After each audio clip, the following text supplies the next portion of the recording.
Okay, hello everyone. Welcome to the Proving Ground Book Club. I'm Lauren from Little Brown and Company, and it's an honor to introduce Michael Connelly and his editor, Asya Muchnick. This year marks 20 years of Asya and Michael working together as author and editor. So I'm sure we have a lot to discuss tonight along with the book. So with that, I hand it over to Michael Connelly and Asya. Hi everybody. It's such Right. a pleasure to do this again. Hi, Mike. Hey, how are you? 20 Good, good, years. good. 20 years. I know, Mhm. we're so young.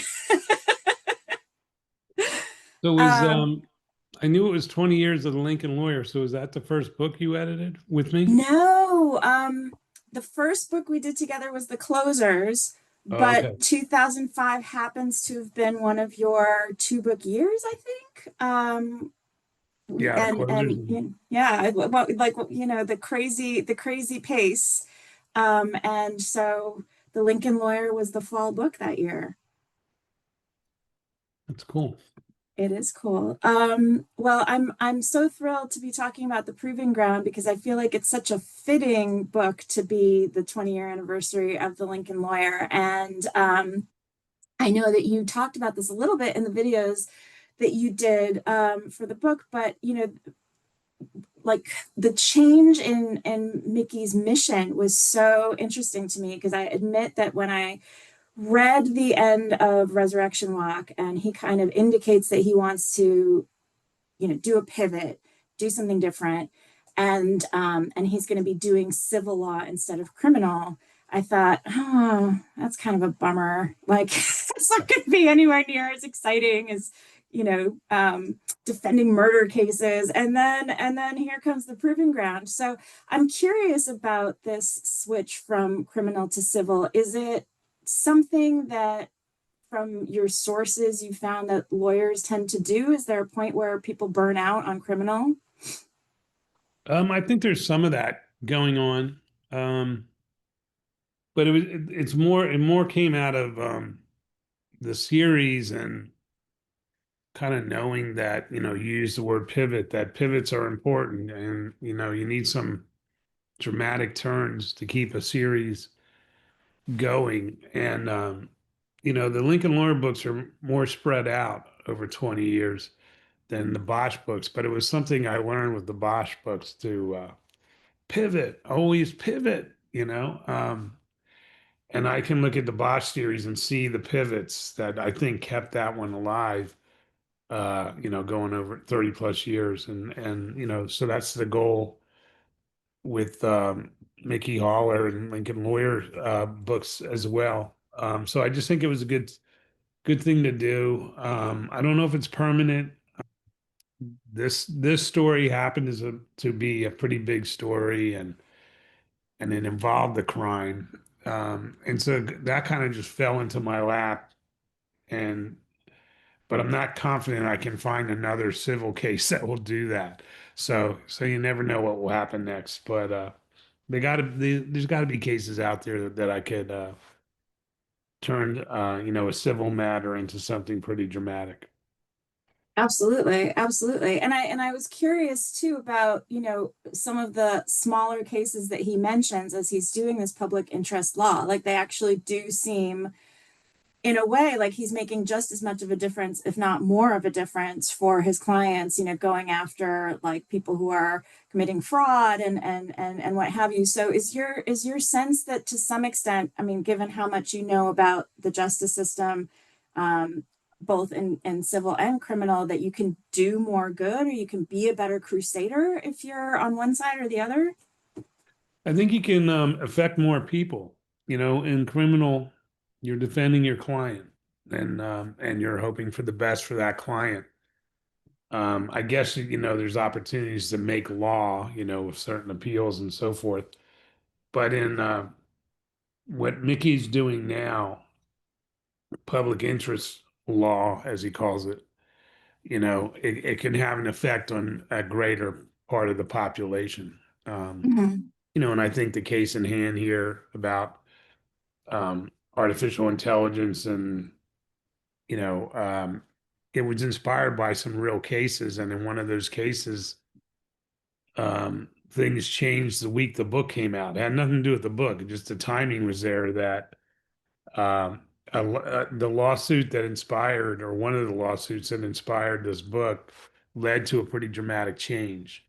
And so that's pretty cool. And I think that's the kind of stuff that Mickey Holler will be looking into getting involved in the next time I write about him. Right, right, right. So I'm so glad that you brought up that there are some real life cases that either kind of mirror or inspired this. And it's been very interesting to see some of the questions from your readers, because I think a lot of people were surprised and we're kind of like, is this really a thing? So can you talk a little bit about the case or cases that inspired the book? Yeah, I mean, I gather, I'll see something that's of interest to me, and I'll kind of put it in my back pocket, and sometimes it pops up, and it feels like something I have to write about. Um, like I think it was about 4 years ago, there's a situation in England where a teenager jumped over the fence at forget which one now, one of the palaces, and he had a crossbow, and he was going to kill the queen. And of course, he was a teenager, so he wasn't a very good assassin. So he's immediately, tackled and arrested and all that. But when they looked into his motivations, he found that he was in a very deep relationship with a chat bot, and who encouraged him to do this to gain fame and to be remembered forever, type of thing. So that was the first thing that piqued my interest. And then last year, there was a very sad case in Orlando, Florida, where a lawsuit was filed in federal court because a boy had committed suicide, and his parents learned that he had also had a deep relationship with a chatbot, and that encouraged him to kill himself so that they could be joined forever in the Ethernet or whatever. Uh, Mhm. and that spawned a lawsuit. And one of the real Lincoln lawyers who I've always used as a consultant on my books got that lawsuit for me. It's 150 pages long, and about half of it was just transcripts of the conversations the kid had with his chatbot. Anyway, so that became like almost like a blueprint. It was, as far as the ideas that come out in the proving ground, the arguments about guardrails and where we're going with AI, they were all somewhat touched on in this lawsuit. So that was really the starting point. And then the third thing was just this. You tell me, what do you call that quote at the beginning of a book? Is it an epigram? Yeah, the epigraph. Yeah. Yeah, the epigram from the uh, U.S. attorneys of all 50 states, attorney generals, I should say, or maybe it's attorneys general. But anyway, the attorney general from every 50 state joined in putting out a warning about that, about AI and its effect on children. And it more or less says in the epigram that the horse has already left the barn and we have to do something to protect our children. That is the only thing that's not fiction in the book. That is a true statement that was put out by that organization. So those three things really combined for me to say, now's the time I want to write about this. When I said Mickey Haller is going to pivot and go in a new direction at the end of Resurrection Walk, I didn't know this is what the direction would be. But these stories that inspired the Proving Ground kind of led me to what it's going to be. Right, right, right. And a bunch of your readers wanted to know, like, do you feel like writing this book may have an impact on kind of what happens with AI? And I know that in the past, you've written like, for instance, the last Jack McAvoy book, Fair Warning, was sort of like an early, shot across the bow, I guess, about how unregulated the DNA testing industry was. And there's certainly been changes in that industry. I don't know if they've been entirely like, kind of what you would have wanted to see. But I guess the question is sort of like, what do you foresee the action being taken, if any, as a result of cases like this and books like yours? Well, I don't know if my book will have any effect, and I'm an entertainer, so I don't like to tell people what to do so I think, I use the courtroom in this book to kind of explain where I think we're at, and hopefully it's not all one-sided, but you are seeing the world through Mickey's eyes, so it's going to be one-sided to some degree. But I never want to be didactic about anything. I do like having been a former journalist. I like diving into stuff and kind of explaining it. And I loved how I could use different witnesses in this case to voice viewpoints of where we are and so forth. And I did one of these book events, and somebody jokingly said, were you against the automobile?" And it's like, I'm not against progress, and I'm not really, I just think that when you have a new technology and it's a very competitive situation where billions of dollars can be made and billions of dollars are at stake, we have a tendency to lose sight of common sense. We lose sight of ethics sometimes, and that's what I wanted to explore in this book. And really, to me, it comes down to common sense. Why give a 13-year-old kid a robot that was, coded by 30-year-olds and 40-year-olds? And, it's just it doesn't make a lot of sense to me. And so yeah, that was what was announced about a couple weeks ago when this book came out, that lawsuit in Orlando against the company. That company said we're no longer gonna sell our chatbots to 18-year-olds. I mean, people under 18. So there's a little bit of a thing there, a good thing. But what's really missing is government oversight. And the government has a tendency to sit back and look at something for 5 or 10, even longer years before they weigh in. And that's what happened with DNA analytics. There were just no regulations. And then it kind of hit a critical mass, and things went sideways there for a while. And I think we're seeing that in these individual cases in AI, and most of them involve children um, you know, Yeah.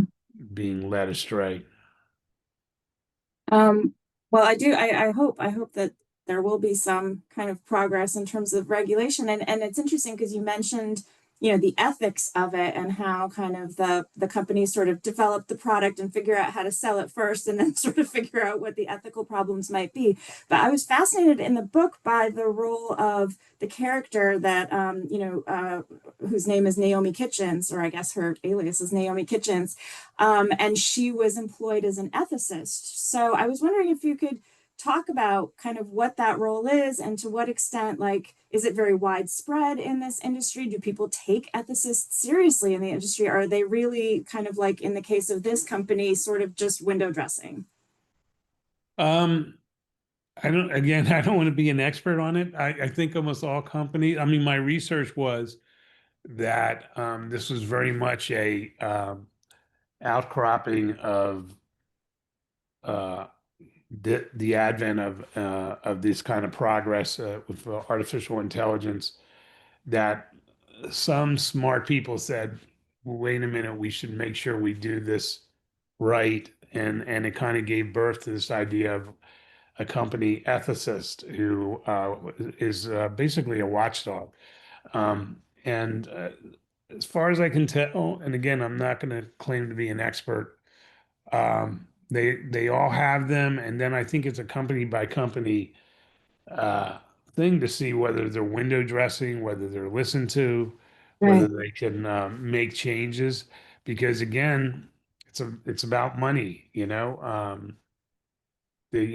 might get into this in a minute, but like I'm involved in like lawsuits against AI, different AI companies, for taking books and ignoring copyrights and just using them without permission or compensation to train AI systems. And one company settled with the writers and settled for $1.5 billion. And I was thinking, like, Amazing. yeah, that's going to teach them. And then I found out the company's worth $200 billion. Oh my So gosh. this is like, it means nothing. Right. So when you're talking about that kind of money, uh, a lot of stuff like ethicists, I think, are in a position where they can get steamrolled. Right. And, that's what kind of happens in the proving ground. Right, right, right. And kind of further to that character, one of the questions was, she's a whistleblower, but she's really a very reluctant whistleblower. I mean, Mickey and Jack have to sort of muscle her and cajole her, and to some extent, kind of, sort of, kind of play the guilt card, like, if you don't do this, you're sort of letting other people down. So is I mean, the amounts of money and the amounts of power that these companies have, like, it really is a David and Goliath type situation. Have we seen any other situations, I guess, in real life where people are like actually willing to come forward, or is the whistleblower sort of the most fictional part of this fiction? No, I think there are. Yeah. The I could tell, or I shouldn't say, I don't want to say this with authority, but when I read the 150-page lawsuit, I felt they had an insider telling them what was Mm. going on. And maybe they got that through depositions. I don't, it was funny. I reached out to the lawyers who filed that lawsuit with the Orlando case, saying I wanted to talk to them. And, I thought by saying, hey, I write the Lincoln Lawyer. You've seen the TV show, I bet. I thought my quote unquote celebrity would get me in the door and they'd talk to me, but they never responded to Oh, several, wow. several emails. Um, so, I'll be the first to say this is fiction. I think this is how it happens. And I used to cut, I didn't cover anything like this, but I covered courts and so forth when I was a journalist. And so I feel like I'm on the right trail, but I'm not an expert by any means on how things are handled inside, Meta, or, Right, Amazon right, just right. announced they're starting Yeah. their own AI thing. But I think it's part of the course to have people there who are like the lifeguards, Right. who are on the chair looking down on what's going on, and hopefully they get listened to. Right, right. So to kind of switch tracks a little bit, but we've been talking a lot about the research that you had to do in order to be able to sort of write this convincingly. And I'm curious, like, both in this situation and in this book, and in general, when you're writing a new book, especially when it's a Mickey Holler book, where it's kind of a like a very specialized area where I'm sure if you get things wrong, people are going to call you out. How much research do you have to do? Do you start writing and kind of research as you go? Do you do all your research up front? Is it sort of a mix? It's kind of a mix, but I would say, I mean, overall, the Lincoln Lawyer books take the most research because I have to talk to lawyers and so forth. I'm not a lawyer. And this one was like kind of doubling down on it. But it was actually, I'm just personally fascinated by the advent of technologies. That's why Jack McAvoy keeps writing or being involved in books that are about new technology and how it can sometimes go sideways. So, yeah, this one, I mean, but I like to always be writing. So I think I was mostly writing and researching at the same time. Um, yeah, I mean, there's so much out there, and you mentioned David and Goliath. All the Mickey Haller books are David and Goliath stories, so that was something I really needed to find when he moved over to civil. So I really had to have like a billionaire or somebody like that that had all this could wield all this power against Mickey, and to crush him and his client. And so once I realized I could get that out of a story like this, I felt like I was in pretty good shape. Um, Mhm. there's a comment here. I'm just going to read it because I think it's appropriate to what we're talking about, and it's Mhm. from Mark Carey. And he says, as an engineer who worked with software, AI is just programming. It is not magic, and AI is only as good as the code in it. Code is software, and there is absolutely no way to ever test it fully. And so AI, and it goes on to say AI is going to be buggy. Don't ever trust it with your life. I mean, that pretty much is what the book's about. It's garbage in, garbage out. If there's a flaw in the coding, it's going to come out. And so then that gets to the common sense factor. If it's going to be buggy, if it can never be fully tested, why are you putting it in the hands of a 13-year-old? Uh, Right. and that's Mickey's case. Right, right, right. Yeah, it's interesting too because I looked at some of the the links that Jane shared in the kind of preview emails, and what was interesting to me was the cases with adults, right? Like the cases. I mean, obviously the cases with the teens are incredibly tragic and can maybe lead to the kind of worst consequences. But what was really interesting was the adults who sort of spiraled after talking to an AI who was, I think they say something like they're coded for engagement, right? So they're sort of coded to reflect back to the user like whatever they're feeding it. And if they're feeding it something really weird, it's going to like encourage delusions. And I thought that was very scary. Yeah, I mean that was kind of the cool research. That was the cool part of the research about the psychology that goes into these things, and it's somewhat of a mirror. Yeah, Mhm. it's going to tell you what you want to hear, and so you can get isolated in that kind of world because when you walk out your front door, not everyone's going to tell you what you want to hear, and so it's a really interesting time that we're in now, and the future is not certain as far as how this will all shake out. Absolutely, absolutely.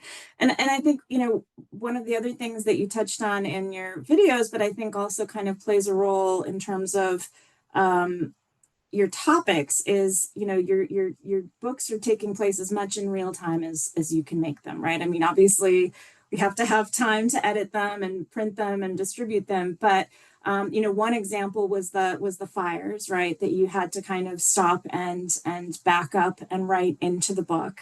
Um, what are like the other, I guess, benefits and disadvantages of trying to set your books in real time in the real world? Um, yeah, I mean, yeah, they're very contemporary, but the world changes quickly. When I was writing this book, so I wrote this book, I started in December last year. Then we had the fires in LA in January, so I kind of retooled and brought that in because I thought it was, as somebody who writes about LA and this story is set in 2025, I had to, how could I not write something about the fire? So it's not a big part of it, but it's an important part of it, of the book. Um, but I was thinking the whole time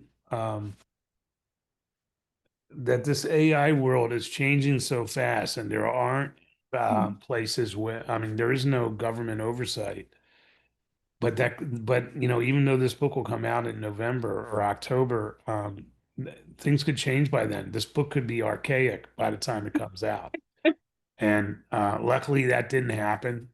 But I mean, like I said, like 4 days after it was published, the company that the situation that was inspiring to me was there's a major change made. So that's the disadvantage. You can think you're of the moment, but the moment's fast change fast, and you might be behind the curve by the time your book is published. I feel like I got lucky this time, and it's kind of like I learned a lesson from your predecessor, my first editor. I've only had two editors, and Asha's the second and the longest. But I wrote a book called The Poet back in the 90s, and it was during the O.J. Simpson saga, if I guess you call it that, in LA, which was a huge thing in LA as it was pretty big around the world. And I had several references to it in that book. And my editor suggested I cut them out because by the time the book was published, that story would be old news.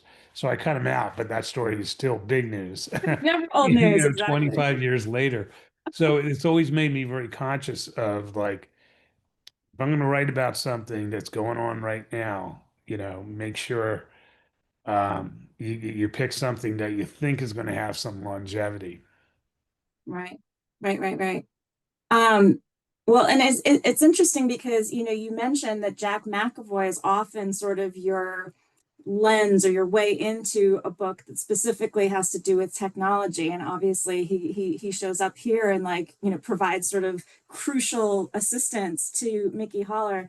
And I feel like whenever, I mean, I'm curious about this, where I feel like Jack McAvoy, because he's a journalist and you are a journalist, do you feel in any way like he's the character who sort of like plays you in the book or you play him? Is he the closest to you, I suppose, Yeah. of the characters Yeah, you write? he's definitely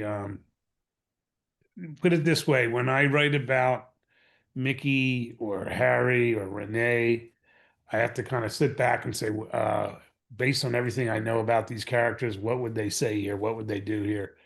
And so that step is removed when I write about Jack McAvoy. I don't have to think about that because it's what I would say, what I would do. And journalism has changed quite a bit. And I haven't been a journalist in 30 years, a working journalist in 30 years. Um, so it's different, obviously, but there's still the same kind of instincts and desire to inform the public with what you found out, and that will always be the same, I think. And so yeah, when I write about Jack, it's really quick. It's just I'm just writing about my viewpoints and what I would say and what I would do. Um, yeah. And this technically probably should have been a Jack McAvoy book because he is the guy I go to with my technology stories. But because this was inspired by a lawsuit, because I had a few years ago I had Mickey, on the last page of a book saying I got to do something else. Um, it just seemed I had to make this a Lincoln Lawyer book, and then I decided, well, I'll bring Jack in so he can still be part of the technology of this. Was there ever a point where you considered writing sections from Jack's point of view, or was that just going to make things too cumbersome? I did think about that, but not for very long, just because um, the Mickey Holler is always in first person, and I just love the way he is like whispering to the reader, "This is what's going on here. This is what's really happening," and I love that, and I didn't want to get away from it. I didn't want to like Right. break off and have Jack do his newspaper thing, and added to my what I said about how Jack's, I guess, my alter ego. It's not as fun to write about your alter ego. I rather write about a lawyer because I'm not a lawyer, and that exploring homicide detectives, all that kind of stuff is way more interesting to me than exploring a guy who does the job I used to do. So I never thought of that. that's probably why there's only Jack only shows up about every 4 or 5 years. Right. So you mentioned kind of the sort of intersection between topic and character, and some of your readers ask specifically about this. Like, do you get the idea first? Oh, I want to write this story, and then decide sort of what character will carry that through? Do you think, oh, you know what, I haven't written about this character for a while, I miss him or her, I'd really like to write a book from that point of view? It's all different things. Like, this one, it's actually kind of rare that like a newspaper story inspires me, but that's what happened here. Um, yeah, I mean, usually when I get interested in an idea, it's in tandem with I know which character this is for. Mhm. So it's usually a quick decision, and usually the ideas uh, point the way to who I should be writing about. I don't know if that's a good answer, but um, yeah, it happens in all different ways. I just started writing a book, a Harry Bosch book that was inspired by a news story. But I've said in all the not all of them, but I've laid down his history as much as I have in the books that he spent time in a county run, basically a county run orphanage, and it was a real place, and that real place was shut down in scandal about 20 years ago. And then there was a giant lawsuit that was just settled by the county less than a year ago. So all this was going on, and it's like, hey, that's where Harry Bosch spent 5 years. So now I'm writing a book where he kind of revisits that and goes back to that part of his childhood. And so that was like a no-brainer when I read these stories about this lawsuit being settled. I knew that was my way into a hopefully a character-driven story about Harry. Right, right, right. And do you ever write, do you switch projects? Do you ever write more than one book or one story at a time? Like if you hit a wall or, experience writer's block, do you even have writer's block? Does that ever happen to you? I don't really have writer's block I think because of the journalism where you had to write every day, no matter what. I've had like a couple things, like when I was really kind of frozen in January when these fires happened, and I took I stopped writing, even though, and I took that time to figure out what do I do with this? What do I do about this? And that was a little bit of a brain freeze, I guess. But for the most part, I think because of my newspaper training, I don't really get writer's block. But as far as books go, I never write more than I'm always writing one book at a time, and I write very front to back on a book. I'm more than a few occasions I've written scripts at the same time of writing books, for the TV shows and stuff like Mhm, that. mhm. So Um, I'm curious about, you mentioned scripts, so this is a good segue because Mickey Holler has had different sort of lives on the screen. And I know, we've talked, previous conversations we've had about sort of what it's like to see your work come onto the screen.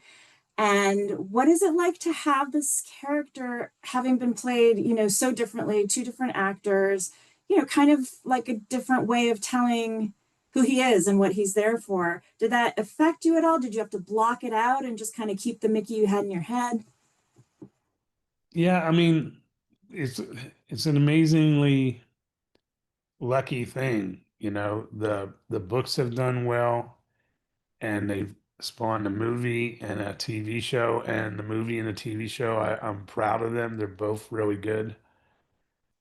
Manuel, who plays Mickey on the show, is more akin to the guy I've been writing about, Mexican American.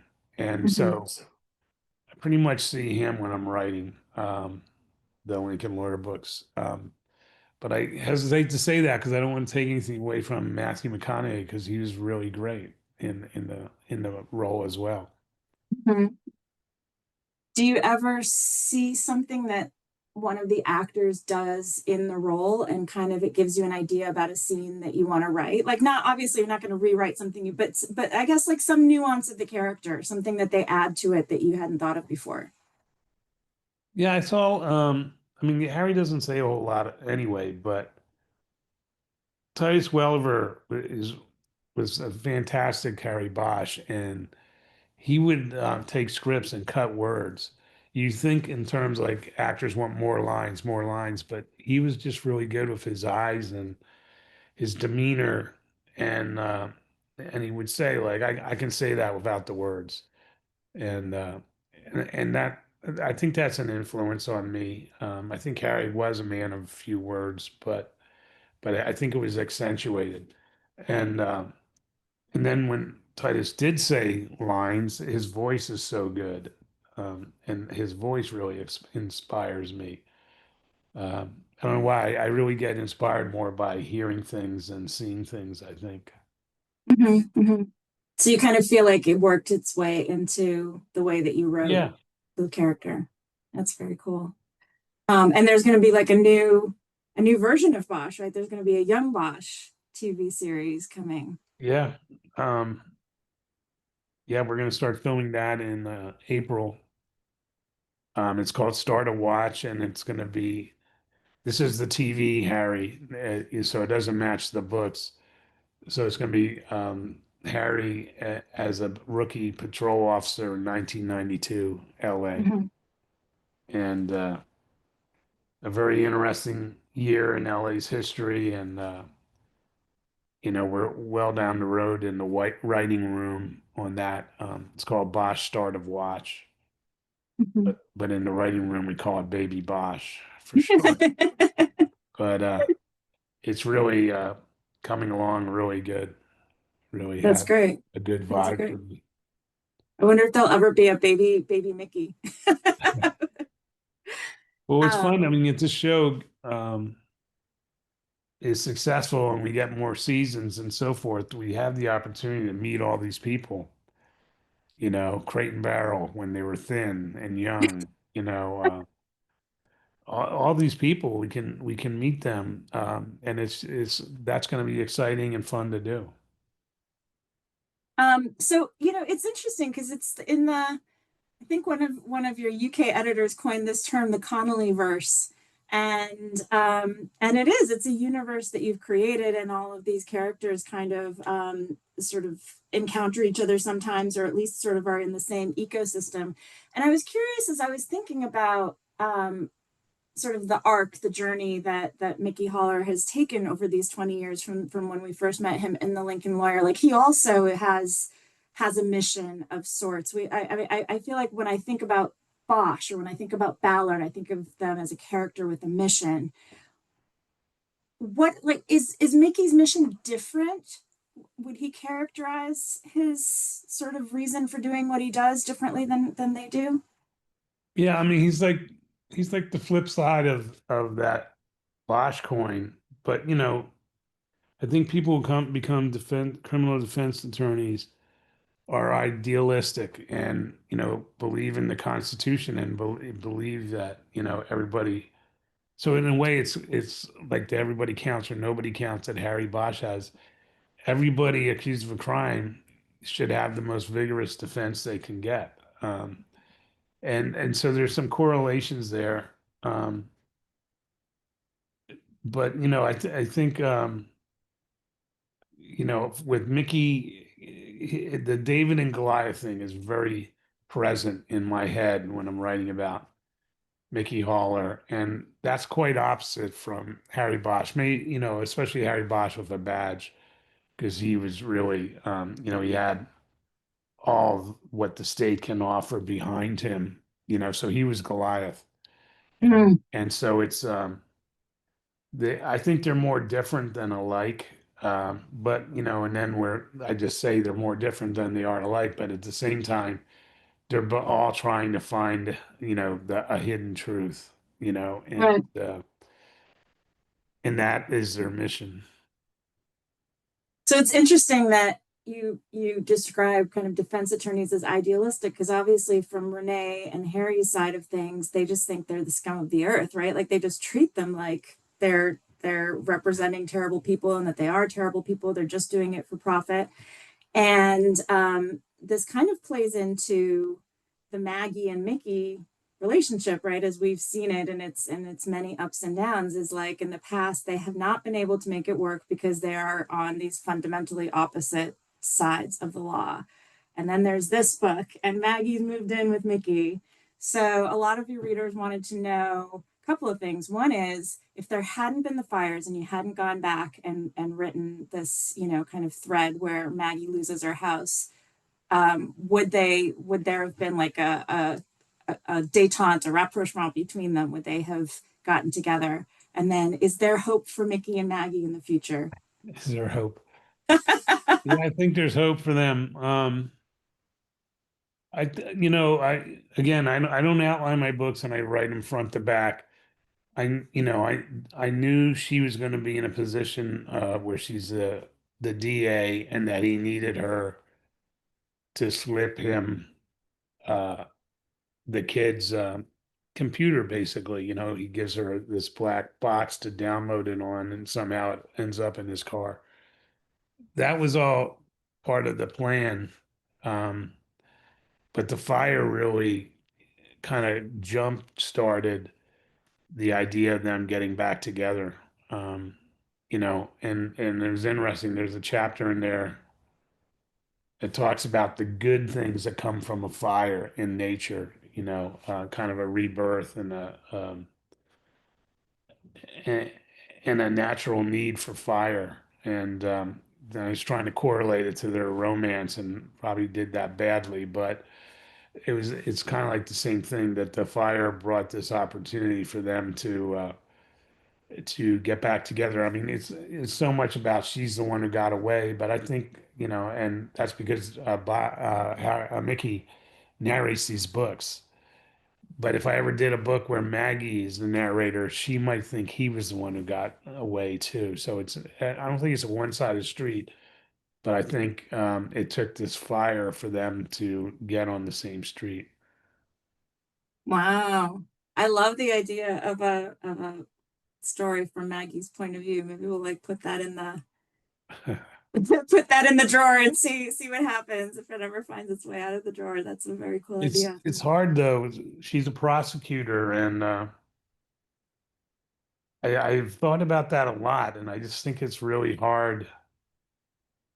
I think it would be really hard to write a novel about a prosecutor because they're expected to win. They have all the power and might on their side. It's almost like an unfair fight. Mm, And so, like, where do you get the drama? How do you build a hero and so forth? So I don't know. That could happen, but I'm not sure. yeah. No, that makes sense. It's tough. So there's some questions specifically about kind of developments in the plot, and I think one of the great things that we love so much about being able to do the book club is that we can talk about spoilers, right? Like spoiler warning has been issued. Everybody who is joined today hopefully has read the book, and then other people can hang on and wait and watch the recording after they've finished. But couple of questions that all sort of revolved around the end game, sort of the way that the towards the end of the trial, how it all plays out. And readers wanted to know, was there any time that you imagined actually writing a scene where Mickey does put the chatbot Ren on the stand and how that might have worked? Yeah, I mean, I think that is a great, um, question for our future. These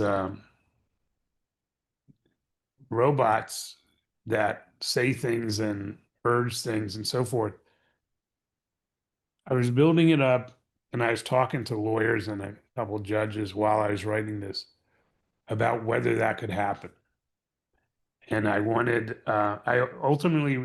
told or advised not to let it happen because it would probably jump the shark in terms of fiction because it hasn't happened yet. Mhm. And so maybe I have to wait till it happens in real life to write fiction about it. But, and I'm not trying to write science fiction or the future. They were raising questions like, how could you swear in a robot? And how can you know that a robot knows the difference between truth and untruth? And the whole thing is fraught. And then, um, so then I was thinking, okay, but I'm going to have that become an argument in this. Mickey's going to say, I want to put the robot on the stand and there'll be objections. The judge will probably rule against it. But I didn't go in that direction either. I just wanted it to kind of be something that was a possibility that he had up his sleeve. And then what happened in the real lawsuit out of Orlando was ruling, and I ended up dropping it in the proving ground. I think I did that during the editing process because it had just happened. But the defense said whether or not this chatbot urged this kid to kill himself doesn't matter because whatever the chatbot told him is protected by free speech. Mm. And the judge like was aghast and said, I'm not giving human rights to a chatbot just yet, and shot it down. And uh, and I ended up putting that into the book, kind of like probably the latest thing I added. But Mhm. that also told me that if an argument like that gets immediately brushed aside by judge, same thing would probably happen when call the robot to the stand. Right, right, right, right. But possibly in the future it might be a thing that the courts allow. Yeah. Yeah, that's crazy. I mean, they'll set up kind of regulations on how that would happen. But Hmm, hmm. it's like I agree with you. I think it will happen. Amazing. Um, Another question was about the Cassie Snow case, right? Which is sort of the second case. Usually, your characters are working on more than one thing at a time, which is realistic. And readers wanted to know, like, why this particular case? Why did you decide to put in a case from Mickey's past? And possibly a case that he screwed up on. And kind of, one of the questions was like, did he really screw that up, or was that kind of the best he could do? Um, Good question. I lean towards that he messed that one up because he was a young lawyer or a younger lawyer. Um, I don't know. I mean, I get inspired and I use real lawyers all the time to help me, and one of them that helps me, that's basically his case. And he told me about it, and it's the one that haunts him, and so I used it. I fictionalized it, but it happened to an attorney, and he spent years trying to get the guy out, and never could. And you know, I knew, you're juggling a lot of stuff in a book, but I knew the outcome of the main case. I knew Mickey was going to win it, so I felt like I had to balance that with just as he's on top of the world, someone kicks him in the ankle. Mm. Life kicks him in the ankle, and so I that's why I did that. I mean, this story about Snow was the story I've been carrying around for 10, 15 years, knowing I wanted to use it at some point. Oh, wow. And do you have like a drawer full of these? Are they all in your head? Do you write them down? No, I don't write anything down. It's funny. I just I was out on a book tour recently, and someone was there from the University of Florida where I went, and then afterwards they said, "Can would you think about donating your papers to the school?" And it's like I don't have any papers. I write on a computer and I just keep stuff in my head, and I know I've forgotten. I've heard a lot of good stuff that I could use, and then I've forgotten it. But I just don't. I'm just not one of those people who writes a lot of stuff down. So you don't even have like the little reporter's notebook when you're, no, No, that's amazing. That's no. But like I said, I should because I've probably I've probably forgotten all kinds of good stories. right, right. But I mean, they seem to make it into the books one way or another. Um, so another question kind of about this the end game of this book is as you mentioned, Mickey wins, but he doesn't get a verdict. And there's a part of him that's a little bit frustrated by that, right? Like that he wanted to, ideally, he would have wanted to have that moment where the jury says, we rule for Brenda Randolph. So again, was that a decision you had to make? Did you ever play with the idea that it would go to a verdict? Yeah, I did, but I mean that's the problem with writing a series about a lawyer because everything ends up in the box, the courtroom, and it can go one or two ways, basically. So I just thought if I strung this out and it went to a verdict, I'd have to have closing arguments, but we've already heard his arguments. They would be very repetitive, and the reader's going to know he's going to win. You know, you don't go 400 pages into a book to lose. So, and so I just decided. I see some comments that say the ending was rushed. It wasn't rushed. It was very contemplating how to do it. Uh, but I decided, to end it with a settlement, as most cases are settled. There's very few civil cases that go to trial, that go to verdict. I mean, so it's very common to start a trial and then once the other side sees your case, they settle. And so I thought I was being realistic.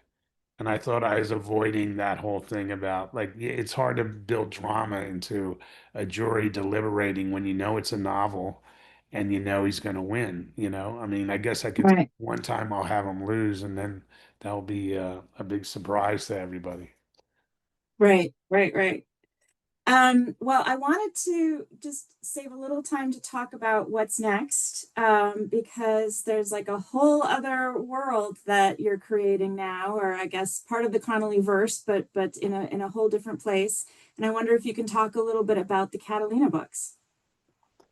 Yeah, so we did Nightshade earlier this year, and actually in the process of editing with you a second Catalina book called Ironwood, and Stillwell will be back, and I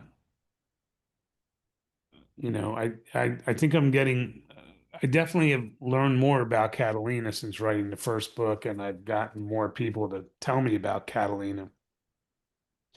So I think that this book Ironwood it really is a good capture of that island, and Stillwell has settled in.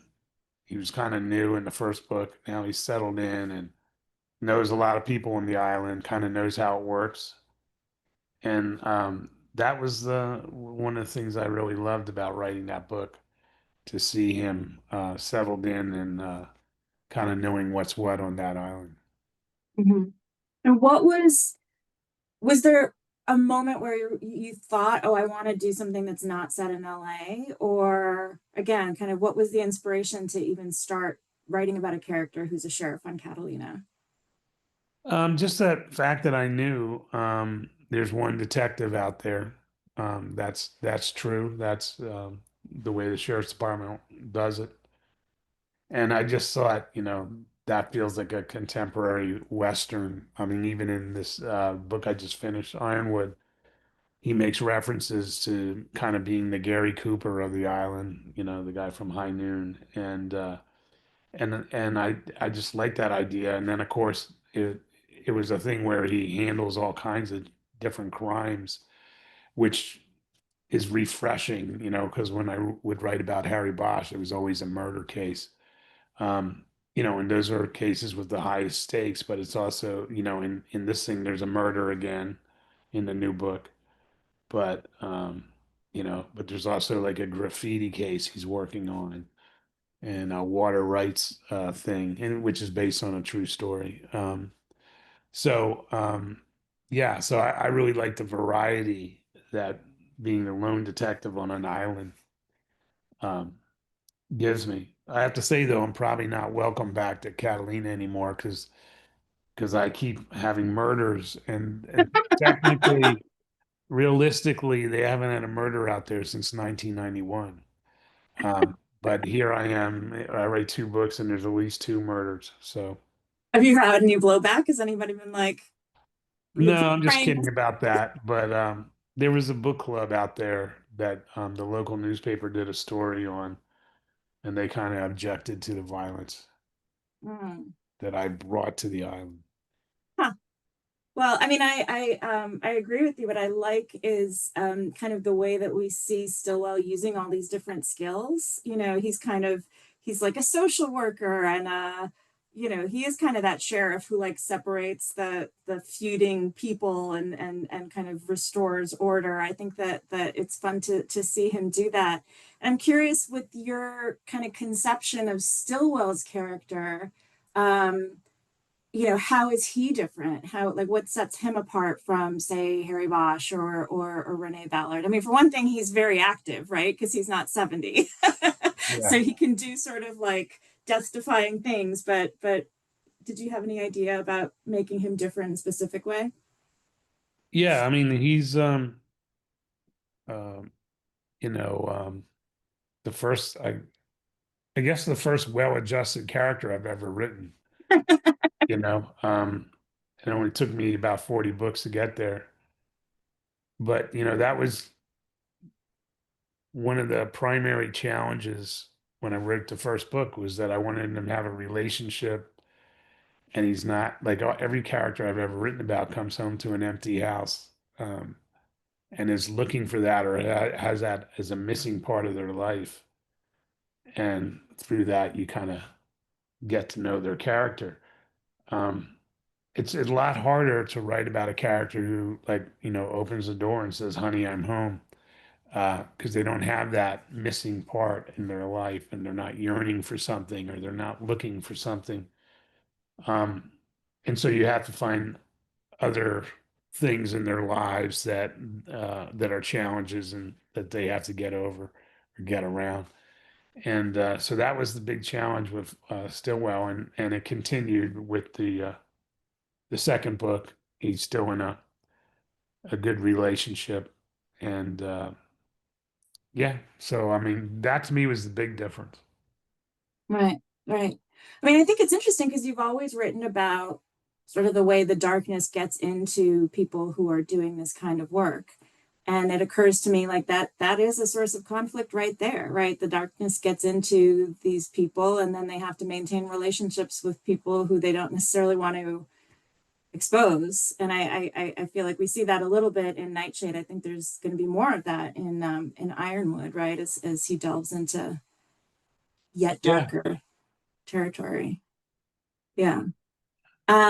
So I'm curious in all of these different stories and characters, but you've always sort of written within the crime fiction uh, genre, I guess. Have you ever wanted to experiment with writing in a different genre? I mean, we talked about The Safe Man, which is one of your short stories that has a little bit of a supernatural bent. Did you ever want to, kind of write horror? Are there other stories that you want to tell that you can't tell through crime fiction, or is crime fiction like the perfect way to tell the stories you want to tell?